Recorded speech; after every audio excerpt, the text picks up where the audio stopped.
Hello everyone, I'm Ed. Welcome to my channel. As promised, I want to help eliminate some of the mystique that surrounds wine. In any trade or hobby, there's always some jargon or slang that's going to be common language to people in that field, but it might be unfamiliar or even intimidating to others. I think we've all kind of felt that from time to time in various situations. However, I always maintain that knowledge is power, and the more we know about a subject, the more we can enjoy it. So, when you find yourself in a situation where experienced wine drinkers are sipping and tasting, here's a list of 5 different examples of the jargon you're likely to hear. You'll find it's not that complicated, and before you know it, you'll be joining in with them on that banter. I plan on doing some future videos going more in depth on several of these topics, but today, here are some of the basics, and of course, this is not a complete list. Number 1, the word dry. This is probably one of the most confusing terms in all of winedom. I made that word up. Winedom. It's mine now. Anyway, the most confusing word is the word dry. Once you pour yourself a glass, you're going to realize it's obviously a liquid. So how can it be dry? It's not sand. Specifically dry just means the absence of sugar. Much like food can be savory instead of sweet, wine is dry instead of sweet. All grapes have natural sugar in them, so during the fermentation process, the winemaker will give the yeast some more time so that it can eat more of the sugar. Basically, the more of the sugar you can taste, the less dry it is, or the more sweet it is, the sweeter it is. Wines can range from being so dry that they are downright acidic, all the way to being so sweet that they are labeled a dessert wine. Obviously, I want to encourage you to go try them for yourself and see what level of sweetness or dryness suits your own personal taste. Remember, there's no wine shaming here. Drink what you like. Number 2, another word you're going to hear thrown around quite a bit is the word varietal. It sounds all fancy, but all it means is the type of grape that is used in the wines. For example, Chardonnay, Cabernet Sauvignon, Pinot Noir, Zinfandel, or Riesling. Sometimes people get a little more specific. For example, a Pinot Noir from Oregon, much like this one right here, versus like a Pinot Noir from Burgundy, France. Same wine, different region. Technically, same varietal, but different because it's from a different place. We'll go more into that later. But the bottom line is, it just means different grapes. Don't let that intimidate you. Number 3. This next one sometimes gets confused with varietal, and that's the term vintage, the vintage of the grape. Again, don't be scared of all this colorful language. All it means is the year the grape was harvested.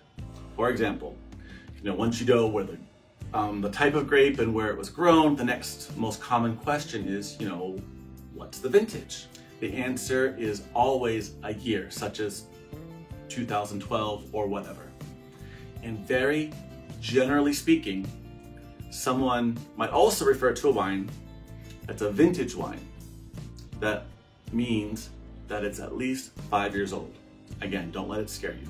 The more you learn, the more you realize that some years were better for winemaking than others, especially in various regions. You'll quickly discover that you'll have your favorites if you're paying attention. Number 4, this next one probably makes the most sense of all the hoity-toity sounding words on this list. It's called aeration. It's exactly what it sounds like. You're exposing the wine to the air. That's it. We describe this process as letting the wine breathe. This is most commonly associated as, a necessity with red wine, but obviously any wine can be exposed to the air, even though white wine doesn't typically benefit from this process. The 2 things that happen during aeration are evaporation and oxidation. Evaporation is just letting some of the vapors and even some of the alcohol disperse so that you can actually smell and taste all the true flavors of the wine. Oxidation is letting the oxygen in the air react with certain molecules in the wine.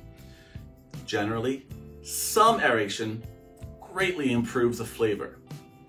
We refer to that optimal moment as saying the wine has opened up. But too much oxidation will ruin the taste of the wine. You're going to end up with a bottle of vinegar.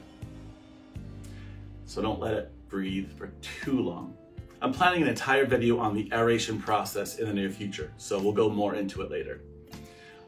All you need to know for now is open your red wine and let it sit for a while before you drink it. But just for fun, try taking a sip as soon as you open it and then compare it to the taste about 30 minutes later. Number 5. And this last one is probably the snobbiest sounding word on the list. Reserve. And for good reason. If you see the word reserve on the wine label, it usually means that this wine is of a higher quality or has been aged longer than other wines.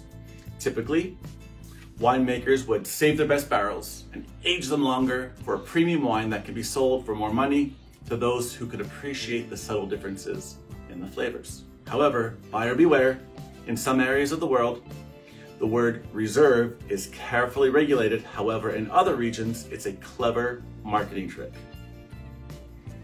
I'll definitely do a video on that one in the near future. It's a very good idea. So, that's my list. What do you think? What other common wine terms do you think would help newcomers to the world of winedom? I'm totally gonna copyright that word. What do you wish you'd known prior to going to your first wine tasting? Please let me know in the comments below. And if you haven't already, please subscribe and ring the bell. It really helps us stay connected.